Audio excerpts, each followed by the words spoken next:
Good morning, or good afternoon, or good evening, wherever you're joining us from in the world today. Welcome to Energy and Utilities Africa Digital event, a new platform to bring together energy professionals from across the world in an interactive and safe environment to discuss key trends, opportunities, and challenges facing the industry during the pandemic and beyond. I'm Andrew Roscoe, Editor of Energy and Utilities, and I'll be the moderator for the session today. First of all, 2020 has been a challenging year for us all, personally and for all our businesses. So firstly, I hope that you and your families are safe and well. And staying connected is now more important than ever. And this week I'll provide you an opportunity to do that, to not only keep you informed, but interact from experts from around the world and regionally focused content, and the opportunity to network with our global network. So this event, First Africa Digital event that we're doing, it's replacing two events that we had planned this year and building on those. Egypt Energy, in association with the Ministry of Electricity and Renewable Energy, NREA, and the IDA, and Nigeria Energy, in association with the Federal Ministry of Power. So this week is not just a program of webinars, but it's also virtual networking powered by GRIP, the world's first artificial intelligence powered networking tool. So please remember to sign into that. And this will give you access to join with your peers from across Africa and the international community and discuss the key trends and themes and hopefully develop business relationships after this week. So thank you for joining us.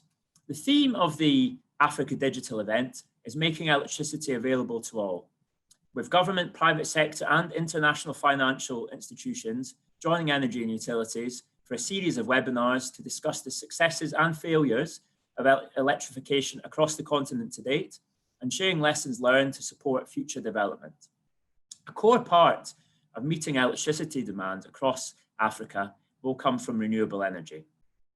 And 2020, global economic growth is likely to fall further than in 2008 and 2009 financial crisis. The IMF predicts a contraction of the global economy by more than 3%. The disruption to supply chains and a fall in demand for services and products as a result of COVID-19 is causing an unprecedented challenge for governments, energy companies, and utilities.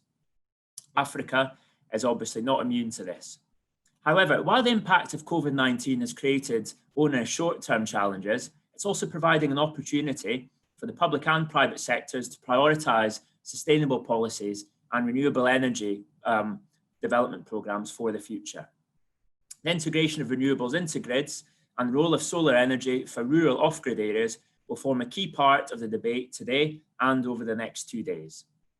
So the webinar we will start with today, the regulatory aspects of renewable energy in Africa, government initiatives, developments, and the future roadmap. So I'm delighted to welcome, we've got some great panelists today. We have Anita Otubu, the head of the Programme Management Unit for the Nigeria Electrification Project for the Rural Electrification Agency in Nigeria. Welcome, Anita. We have Dr. Majid Mahmood, Acting Executive Director and Technical Director, and the lead renewable energy expert for the Regional Centre for Renewable Energy and Energy Efficiency, who's joining us from Cairo. Welcome, Majid. We have Engineer Nicholas Mandu, the Principal Renewable Energy Officer from the Ministry of Energy in Kenya. So welcome all of you. Thank you for joining us today. And I think to get the discussion started, actually before that, I'd just like to remind all of you, all of the audience, please submit questions using the Q&A button. Keen for this to be as interactive as possible. So please ask as many questions as you like, and we'll endeavour to answer those within the hour. So to get the discussion started, I'll let the panelists introduce themselves. So I'd like you all to introduce yourselves and maybe outline the key challenge you think for integrating renewable energy in Africa. And we'll go into this later on, but if you could just outline briefly what you think is the key challenge or two. So I'll start with you, Anita. Thank you, Andrew, and good morning and good afternoon once again. My name is Anita Otubu. I'm head of the Program Management Unit for the Nigeria Electrification Project, which is funded by the World Bank and the African Development Bank and is being implemented by the Rural Electrification Agency. With regards to the challenges faced concerning the renewable energy space, talking for Africa as a whole, I would say access to finance, access to data, especially with regards to the regulatory framework, adequate regulatory provisions to support renewable energy promotion within Africa. Thank you. Okay, thank you, Anita. Yeah, we'll come back to those later on for sure. Dr. Majid, you'd like to just introduce yourself? Hello, I'm Dr. Maged Mahmoud. I'm the Technical Director of the Regional Center for Renewable Energy and Energy Efficiency. I have been working in the renewable energy domain now for 25 years.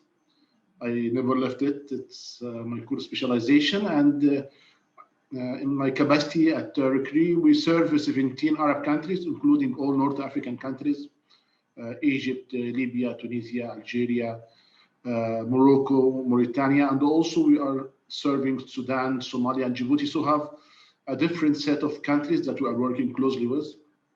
And we are working with them hand in hand to enable the transition towards sustainable energy future.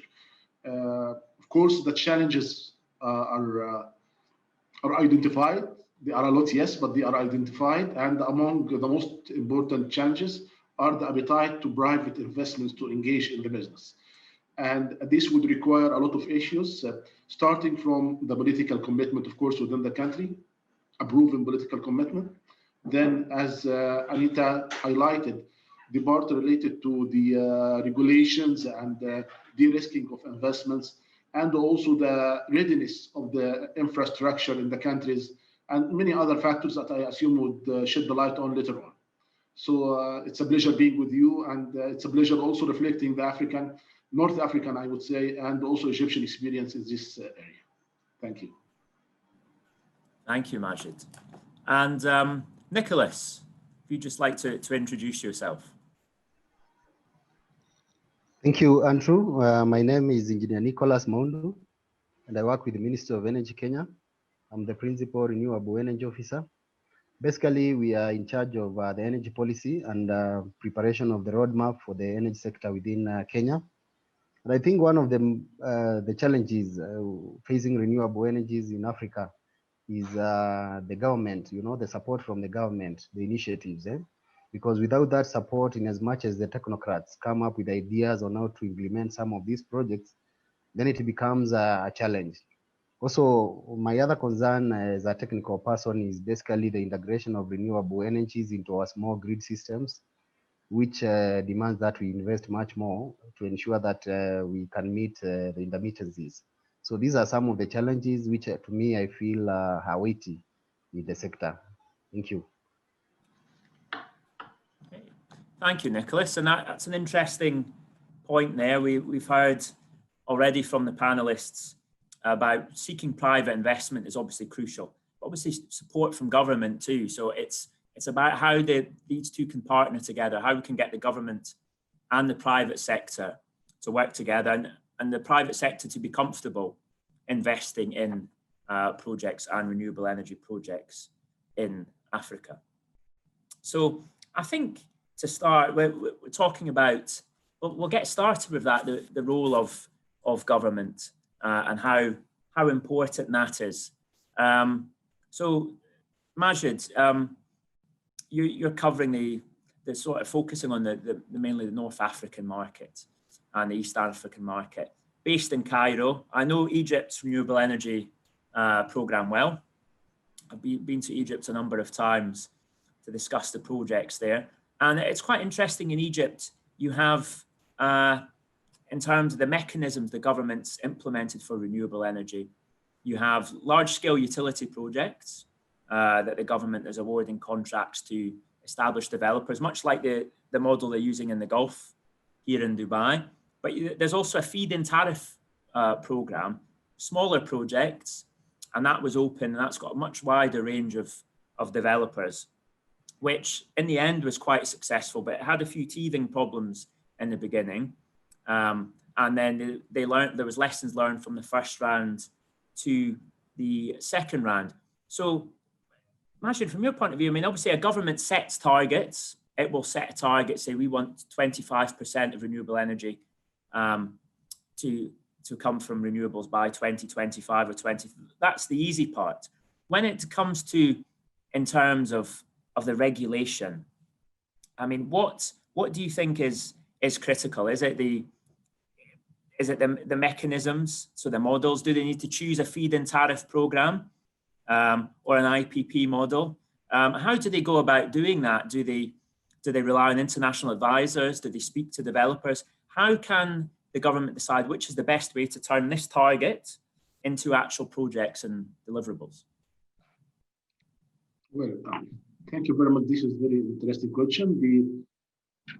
The issue that there is no silver bullet, there is no one solution fits all in any country.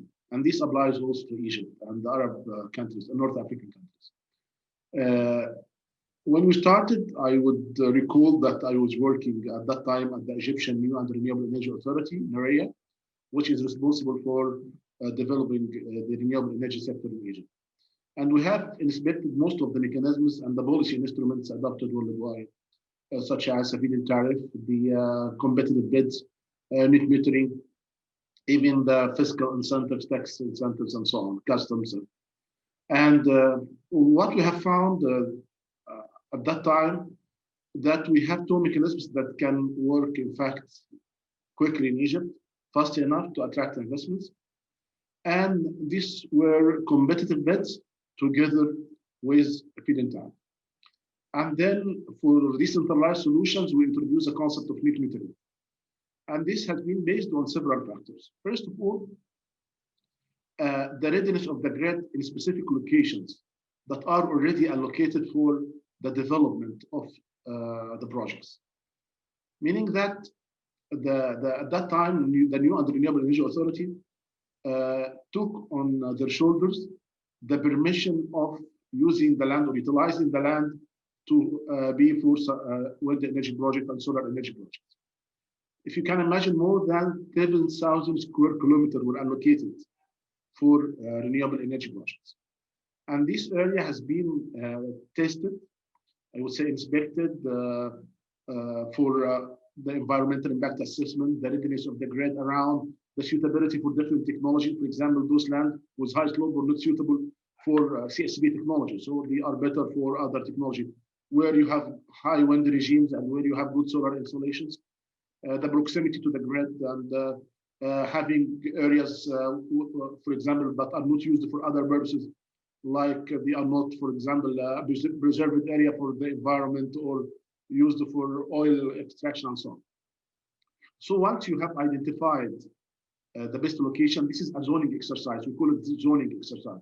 And you have a detailed atlas that would, if you are asking the investor to come, you are, first of all, de-risking the investment through that he is not required to obtain all the permissions. We got the permissions from around 13 agencies in Egypt for agriculture, for tourism, for military, and so on. So all the permits were obtained ahead of initiating the program. So this was a step that enabled moving the program with the program fast. The second step, after having detailed assessments for wind and solar atlases issued, and then site-specific studies, then you started announcing for the program. And by announcing a long-term pipeline of projects, the investors are more attracted to your, I would say, your business environment. So having that, for example, the targets that was announced at the beginning is 20% by 2022. And this 20% is from the big load. Now Egypt has reached this target 2 years earlier. This year, 2020, we have already reached the 20%, two years ahead of the target.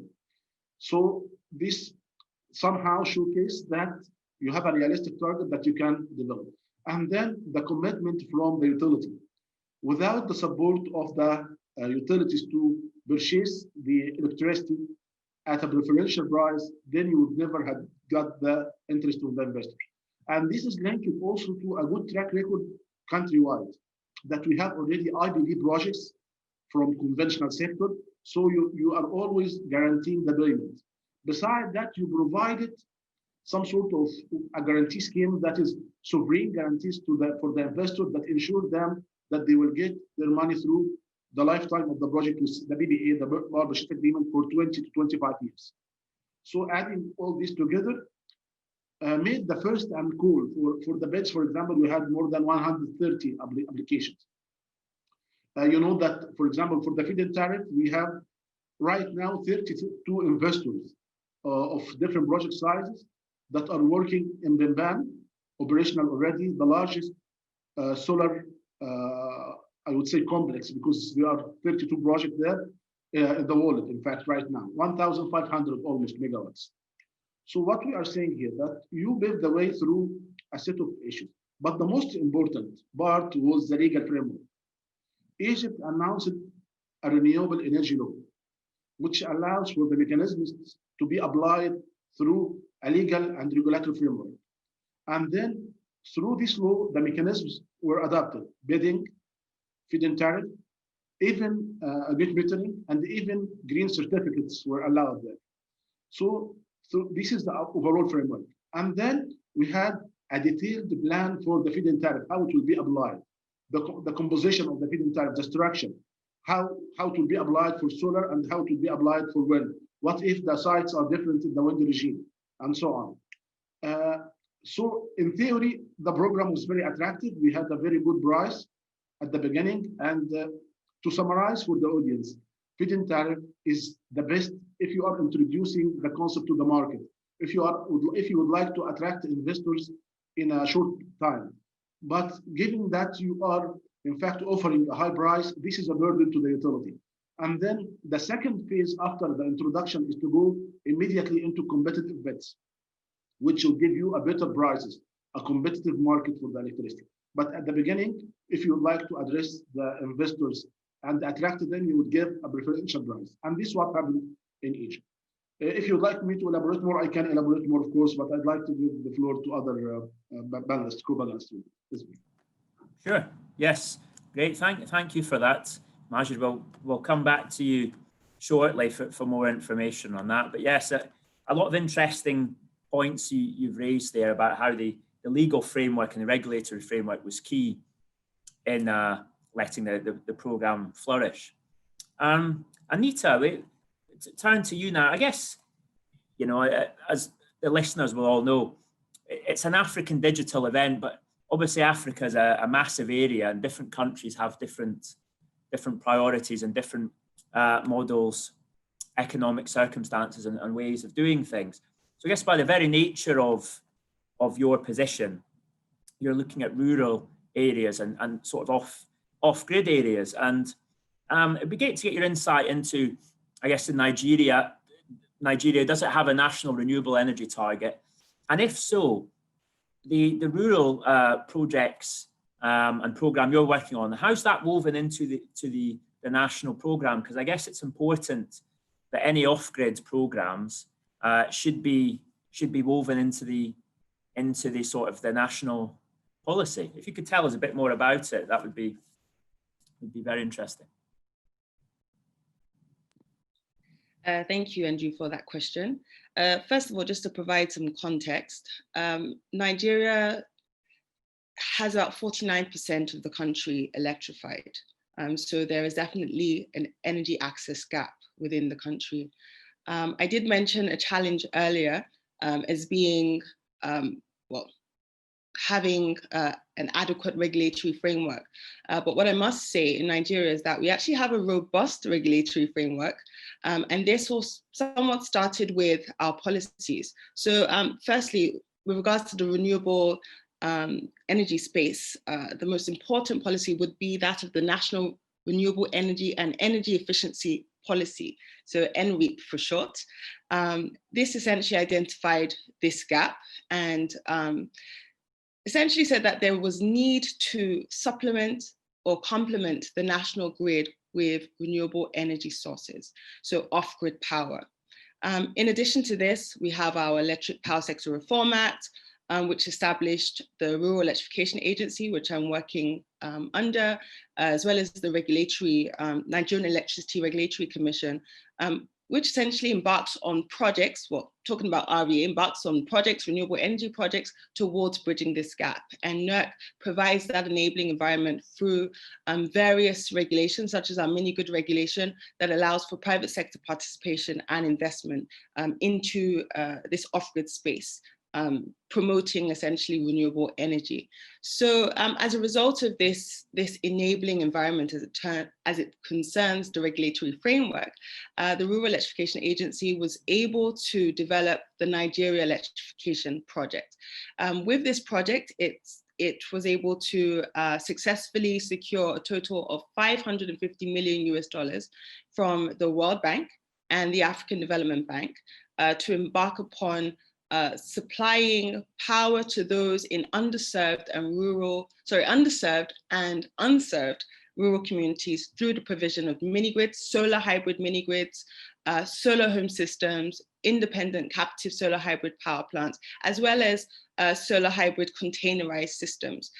So there's a target of not only powering the households, but also MSMEs, educational and healthcare institutions.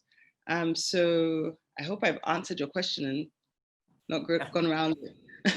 No, great. Thank you for that, Anita. Yeah, well, great oversight there into what's going on in Nigeria. So that's interesting that there's mini grid regulations in place already. That was what I was going to ask about. I know in the Gulf region where I'm based, there's a lot of large-scale utility projects, and there is some rooftop programs. It's obviously a completely different market from Nigeria, but they've got in Dubai, they have legislation for rooftop programs, which has been quite popular. The other countries are trying to introduce that, but it's taking some time. So, okay, we'll come.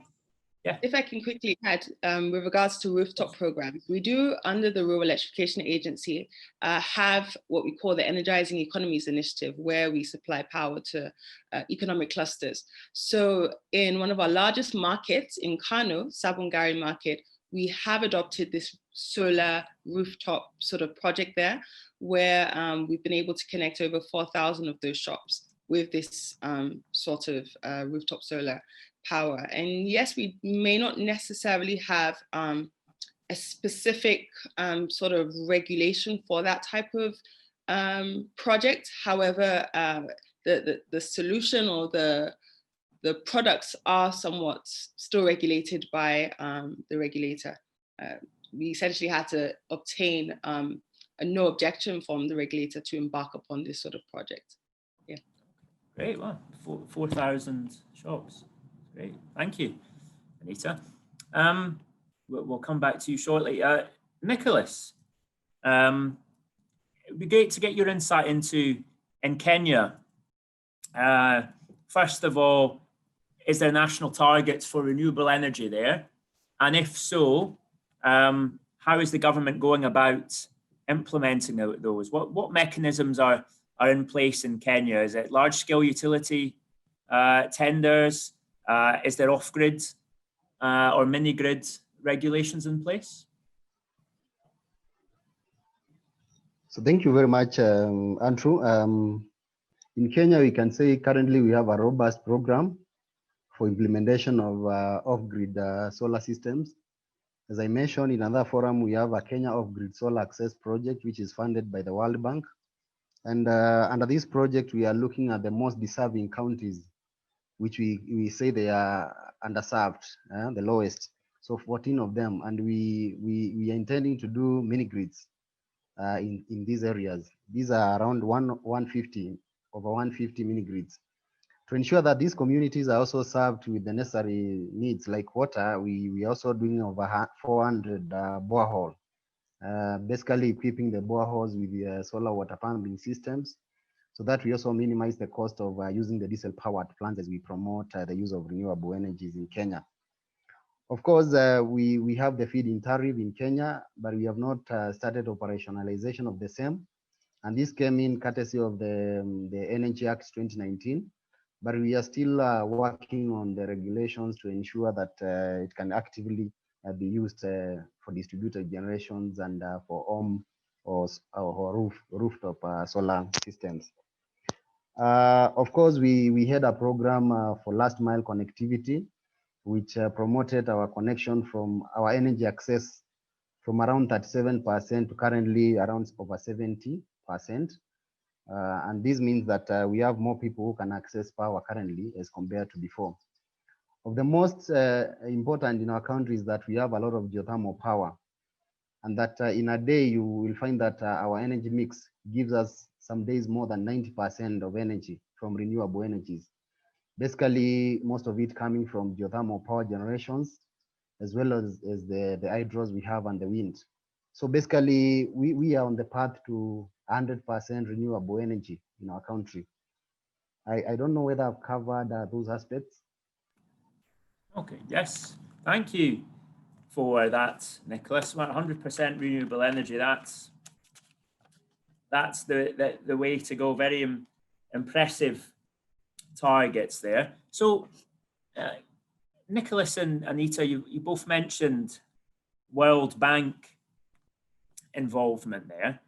I'm quite interested to know, to get the multilateral support, what does a country need to do to gain that for renewable projects?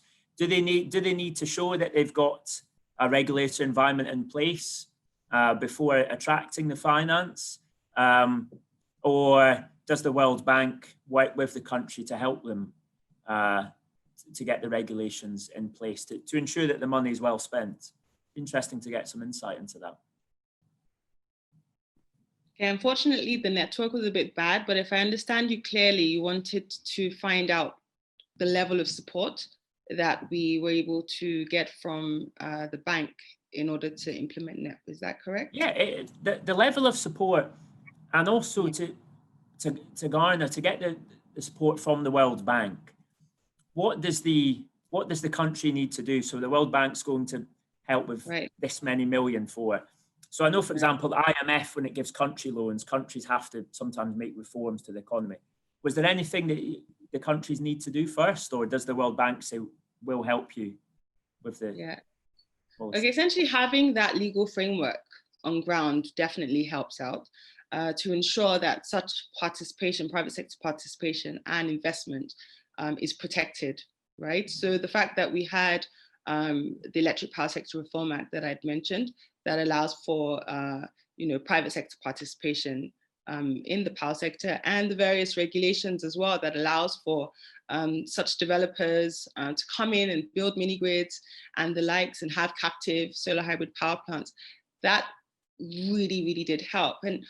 And most importantly, I guess, political will. So the fact that we had management in the Rural Electrification Agency, for example, that had an off-grid electrification strategy, that really did help, because we could show how the funds that we were going to secure from the World Bank would be adequately or effectively used to achieve the objectives of the off-grid electrification strategy that we had developed, which essentially said that in order to achieve access to, or universal access to, electrification within Nigeria, there is need to embark upon renewable energy off-grid projects to supplement the grid. And so with that being said, showing that political will, having the enabling environment in terms of the regulatory provisions in place, this certainly assisted the government in being able to secure the much needed investment into the Nigeria electrification project. Okay, thank you, Anita. So yeah, regulation and, of course, the political will in the first place. Nicholas, in Kenya, with regards to getting the funding for the World Bank program there, what was required from Kenya there, or what do you think helped? Was it having the regulations in place, or what would you attribute to getting the support? What was key?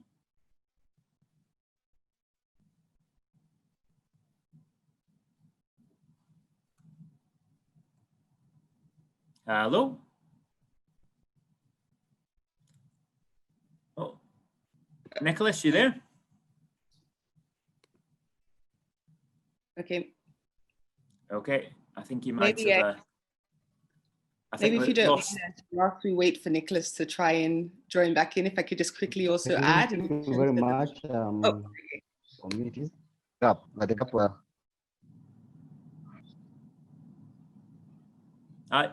Sorry, Nicholas, I think there was a bit of a delay there.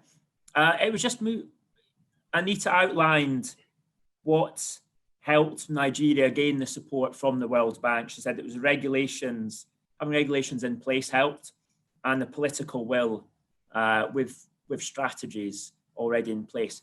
In Kenya, what do you think has enabled Kenya to gain World Bank support?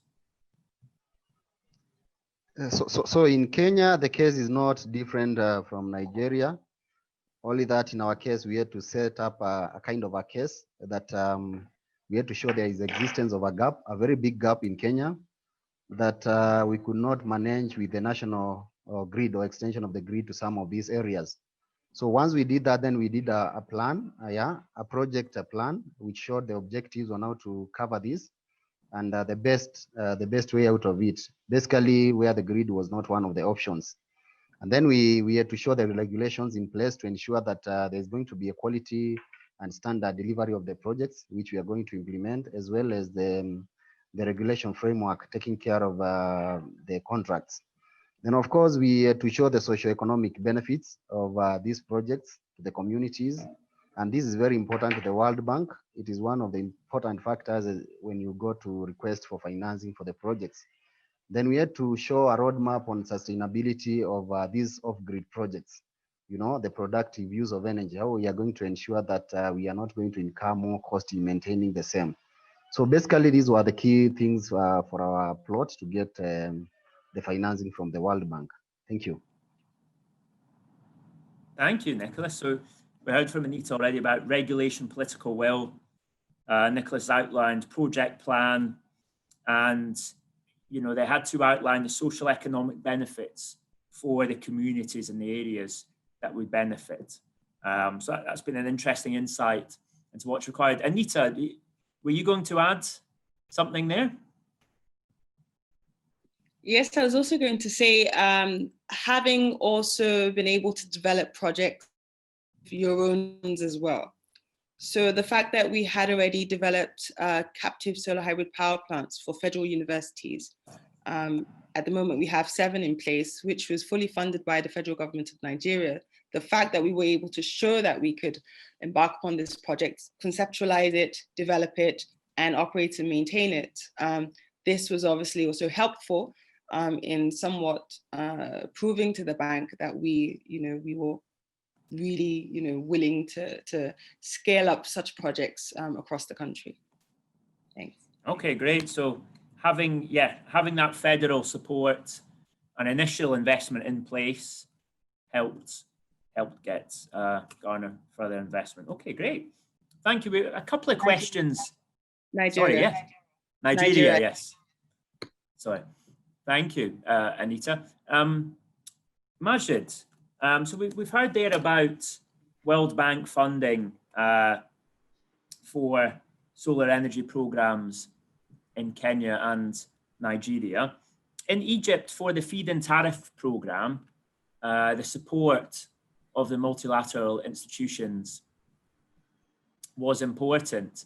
And as we mentioned already, from the feed-in tariff program, for example, the second round was much more successful because the multilateral institutions joined in. What was important in gaining their support for the feed-in tariff program in Egypt? What had to change from the first to the second round to get their support? Thank you. This is an important question. In fact, we learned by doing, or we have been eating while cooking, as they say. the concept in the first phase that we have all the elements so the program should be successful. You have a very attractive tariff, you have the land ready, you have the appetite of the investors, but the issue was the bankability of the project documents. And here you need to think about the readiness of your power purchase agreement, and that is being accepted by the financial community. I mean the IFIs and also the banks and so on, and the insurance companies and all this. And this was one of the areas that, in fact, took a while in the first phase, but once solved, that you have a bankable set of documents, then everything was solved afterward. And there were two elements that was of importance, I would say, at that time. The first part was related to the currency exchange risks. And you know, there were some earlier political unrest that has been solved, and Egypt came into a transitional phase that afterward now they are among the best performing economies worldwide. It's the only country in the region that has positive GDP despite the corona issue. At that time, the concept of, because of the devaluation of the Egyptian pound at that time, there was a concern about whether the local currency portion of the feed-in tariff would, how it would be fixed. And at that time, this was secured that there were a specific part in foreign currency, 70% and 30% in local currency, and it was fixed to the time of signing the contract. So it was not fluctuating. And there were certain articles in the BBA that solved this issue if there are fluctuations and so on. The other part was related to the arbitration, of course. And the arbitration, the concept of the feed-in tariff that you establish a company based in Egypt. So from the initial thinking, so this is an Egyptian company that is working in Egypt, selling electricity to the utility, which is an Egyptian company. So it's simply, it can be governed by the Egyptian law, and then it can be settled in the courts in Egypt if there is an issue. But in fact, the reality that you are borrowing, that the investors, I mean, are borrowing a substantial part of their costs from the international financial institutions and foreign banks. And this means that they would like to guarantee that in case of any dispute, that the seat of dispute will not be affected by the political context. And Egypt, in fact, has a good history, and that there is no real disputes in the power sector or in the oil sector, in the energy sector in general. So Egypt welcomed changing this initial clause to become that the seat of arbitration will not be, will be based in Paris, and you can follow the international. So you have solved these two critical parts. The other issues were already good in the BBA. And once these are solved, and then you have a clear administrative processes within the project itself, how to get for example, the land use agreement, usufruct agreement, we call it usufruct agreement. The land is against 2% of the energy yield. This is from the new Renewable Energy Authority.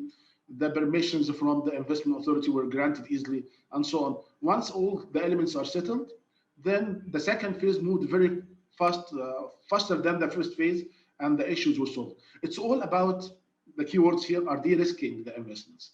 And if you really look into the issue, in fact, I would say that finance is always available worldwide. There are plenty of financing available from different institutions, but the issue is to how to prepare a set of bankable projects that would really be implemented on the ground.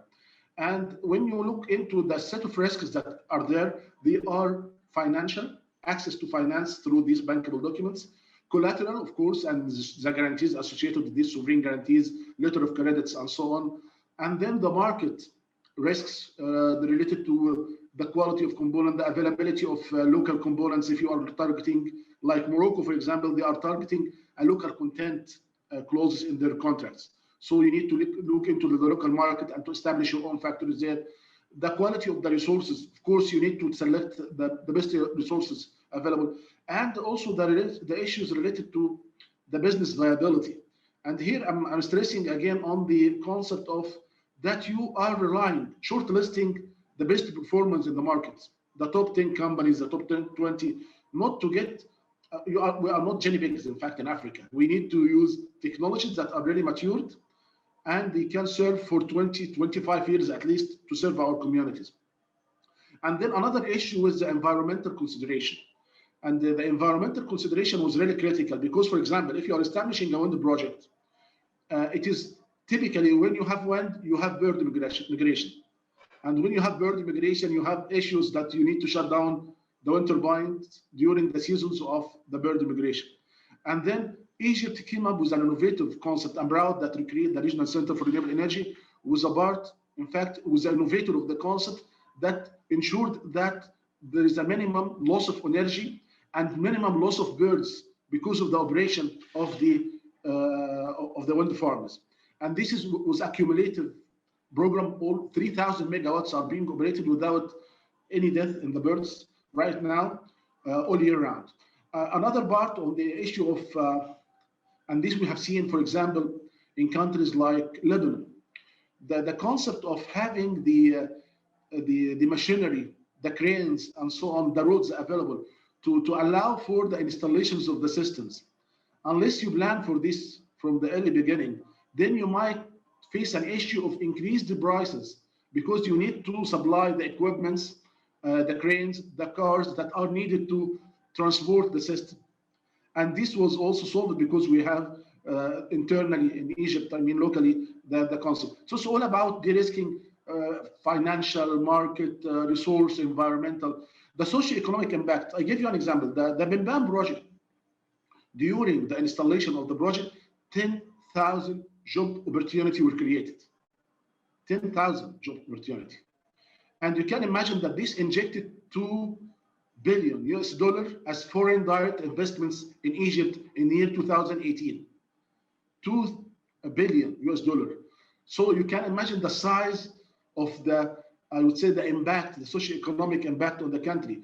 Because of this project, we had established a school for solar engineering for solar operation maintenance, in nearby area. And so on. In Zafran, also the Gulf of Sea Coast for the wind technology.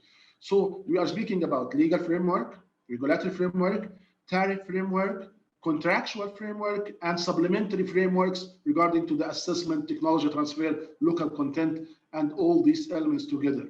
And then you need to think also holistically, because there are bottlenecks that is typically not considered when you are thinking on the project level. For example, the capacity of the grid to absorb the electricity, the renewable energy electricity. Typically, you would need to upgrade the transmission capacity if you are looking for utility scale project. For microgrids, then you need to think how the hybridization would work. And then this is a transmission bottleneck that has been identified everywhere, in fact, in the North African region, and is being tackled. The other part is related to what you have referred to, the rooftop system, the decentralized solutions. When you are thinking, we have several circulars issued by the regulator how to organize the market of the rooftop systems. And in fact, this was successful right now. We have around 200 megawatts of decentralized rooftop system, photovoltaic system installed. And when you think about these decentralized solutions, the readiness of the utility to accept the concept of that the consumer would become a producer. The prosumer concept that we are always in fact, preaching and telling the people all the time, become a prosumer, become a producer of your own electricity. It is not only for self-consumption, but allowing this injection to the grid again, against either banking, electricity banking that you would say for another time, or a price that you would get from the surplus electricity. And because of this, the availability of this regulation, it opened the market for the industries and the commercial sector to install rooftop system. So as part of their corporate social responsibility, as part of the trend to remove the subsidies in the electricity sector, which allowed the electricity, the system cost to be recovered in 4 to 6 years, and so on. So having all these elements together is important. But the readiness of the utility to understand the concept that now I'm willing to absorb electricity from consumers that are typically getting my electricity is an important part. And here in Africa, there is another challenge which is not there in Cairo, but it is there in other countries, which is the collection and tariff, the collection of the bills of electricity. And this concern, in fact, is critical because if you are having a feed-in tariff, for example, and you cannot ensure that the off-taker have a sustainable cash flow that would ensure payment of the electricity prices, then the risk would be higher and the electricity price would be higher. So you need to think in a holistic linkages perspective, that production, transmission, distribution, and collection and tariffs from on the other hand. There are many elements related to that, but I would say also that we need to consider other parts, because finance is available. And here you need to think about innovative business model. And this is, in fact, I would say Africa would become a pioneer in the coming few years in this business model. For example, on the bill finance, you can find an excellent on the bill finance, on the utility bill financing model in Tunisia, where photovoltaic and solar water heaters are distributed on installments through the monthly electricity bill. So you are bringing a good concept there. Also allowing for what we call 4Bs. Instead of public-private partnership, it's people also partnership, public-private people partnerships. And here you have the community power, the concept of having what we call the aggregator concept. And the aggregator concept means here that you have, for example, farmers association getting the finance instead of the farmers themselves, and then distributing the loans to the farmers because of their limited capacity to get the collaterals and then the finance. So this concept of on the bill finance, mobile finance, pay-as-you-go concepts, aggregator concepts are all emerging, and I would assume would solve a lot of the issues related to the decentralized business models in the region. And the last thing is leading by example. And I'm glad that Anita has clarified that there were pilot projects in Nigeria, and also Nicholas said in Kenya, and everywhere. If you show through the government that you have the commitment to install on your own projects, or at least on public buildings, on new residential buildings, on using renewable technologies, then this would increase the appetite of the market for others to also resort to renewable technologies. I hope I have covered your questions, and please ask me if you need anything. Thank you. Thank you for Majid. Yeah, that's great insight there into what's going on in Egypt and some of the other North African countries there. So you touched on Egypt in terms of the IFC support, international financial institutions. It was bankable documents that covered the legal aspects, currency issues, and we've heard a lot about how to get finance as well, and the other aspects of it related to policy and regulation. So thank you for that, Majid. We've had a few questions in from the listeners. Please keep them coming in. We've had 2 questions here about COVID-19. So the first one, COVID-19 seems to threaten progress being made in the renewable energy sector, with projects being stalled. What do you think of that aspect? And what do you think the situation will be moving forward? And the second one, are there enough government stimulus packages to cushion the effects of COVID-19? So I think that's good. Yeah, we'll take those together for both of the questions. So Anita, we'll start with you. First of all, what impact do you think COVID-19 is having on renewable energy projects? And are there enough government stimulus packages to cushion the effects? It's to me or Anita? I'm sorry. Anita first, and then we'll come back to you, Majid. Okay.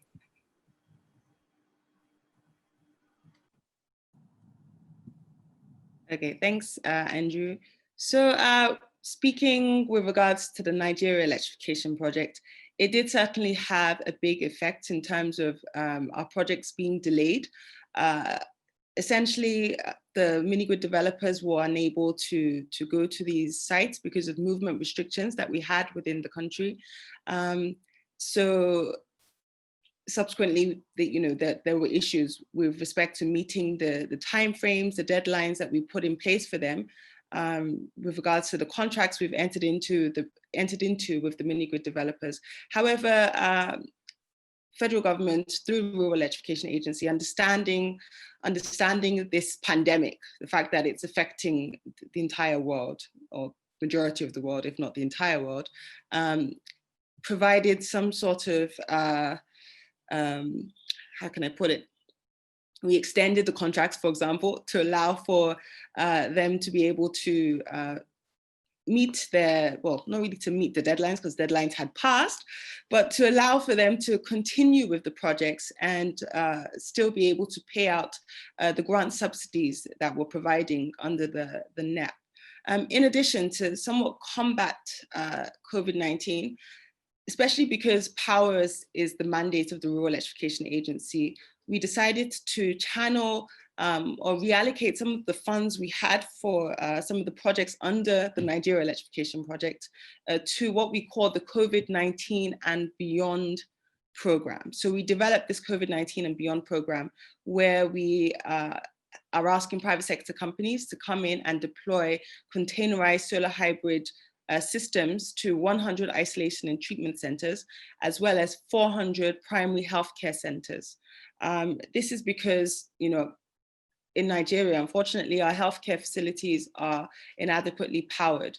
And if we're really going to be able to treat or address the pandemic, you know, we need to have that conducive, enabling environment to allow for the doctors to be able to do their jobs effectively to address the pandemic. So that's an initiative that government, through the Rural Electrification Agency and through its Nigeria Electrification Project, has put in place to somewhat address the COVID-19 pandemic. Thank you. Great, thank you, Anita. Anita's given a perfect example there of renewable energy, how important it can be during the pandemic as well. In Nigeria, we've had an example there about it being deployed for makeshift medical centres to cope with the pandemic. So that's a great initiative. Thank you for that, Anita. Nicholas, would you like to answer that one? What impact has COVID-19 had on the renewable energy sector in Kenya? And what's the government doing to try and cushion the effects? Yes, thank you very much. And as Anita has put it very well, that we had movement restrictions. And remember, we had just launched last year our Kenya Off-Grid Solar Access project. So you realize that some of the feasibility studies we had already contracted consultants could not go to some of these areas because of stigmatization. Remember, they were all to come from Nairobi in most cases. And this is the center where we have most of the professionals who are involved with renewable energy development projects. So that is true that we have had that challenge, bearing in mind that these areas which were targeted arid and semi-arid regions of Kenya, which are quite far, some to extent of around 400 kilometers from Nairobi. So this really has given us some setback when it comes to development of renewable energy technologies. But on the flip side, there are also some milestones courtesy of the COVID-19. For example, we have had more engagements when it comes to development of solar water pumping systems, because as it is said that we need water to clean and wash our hands. So the government is very keen on supporting these projects. And of course, there are individuals who have gone ahead and to ensure that they have put solar water pumping systems for the operationalization and selling of the water. So it is not all lost in our case because we have those benefits on the other side. We have also had some communities and people moving from the cities to rural areas. And these regions, you realize that the power is an issue, stability is an issue. So most of these people have decided to put on domestic power just to ensure that they can be on Zoom, just like me. Actually, as we speak, I'm on Zoom courtesy of the solar power from my rural home in the region. So most of these people, the professionals and the water sector, we still have seen a lot of growth in the deployment of renewable energy. So it is true that we have that, but we are looking forward to recover. Of course, in Kenya, we had just launched universal health care. And of course, energy is an enabler for universal health care. And these, of course, boosted our development and deployment of renewable energy to health facilities because of the medicine required and because of the equipment which come with COVID requirements, especially the machines for support of oxygen and so on and so forth. So in some of these hospitals in our 47 counties which did not have access to power through the national grid, then we are moving very fast to ensure that we are giving them reliable solar supply. So in our case, we still believe we are on path to 100% renewable energy. Great, thank you. So Nicholas is with us today thanks to solar. So that's some great initiatives Nicholas has mentioned there. Majid, if you'd like to shed some light on, has COVID-19, what impact has it had on the renewable energy projects in Egypt? And has the government done anything to try and cushion the effects? Well, most of the projects right now are on the utility scale side, and what we are seeing now that there were some, of course, impact in the beginning of the COVID issue, the first 3 or 4 months. Nevertheless, because they are utility scale, the companies engaged have the capacity to, in fact, absorb some changes, some, I would say, disaster management measures, and they are on track. What we are following up now that the utility scale projects are on track and without severe delay. Of course, we know that there will be some delays, but the real concern, in fact, is on the other side, not on the implementation base of the current projects that are either on the implementation or being contracted, but there is a concern about the future, because of course you have now a surplus of electricity because of the lower demand, and together with the surplus of electricity, then of course you need to consider the priority of spending on the national level, and somehow there is always this discussion about whether you would direct the budget toward the health issue and the other, risking the industry, for example, and so on. But nevertheless, despite the concerns, Egypt just last week, the minister has announced that Egypt is considering increasing their target within the coming 15 years from 42% to 60%. So the official target is 42% by the year 2035 of the electricity mix. And this is now being subject to extensive studies that it would be reaching 60%, which gives a signal that Egypt is committed to continue on the track of sustainable energy transition. And in fact, what we are seeing now that without thinking about other parallel tracks, utility scale beside decentralized solutions, without this concept, you will not be able to achieve the targets. And there is no doubt that COVID all over Africa, in fact, has stretched the utility to become thin in terms of operations, I mean of the financial revenues. And when we think about this, all utilities, distribution companies have been subjected to lower income because of the lower consumption and because also of the capacity of some of the clients to pay. And this required intervention from the government. For Egypt, for example, for the industry, to support the industry, the prices of energy, I mean electricity and natural gas supplies, because these are the main oils for and even diesel, have been reduced during the COVID crisis.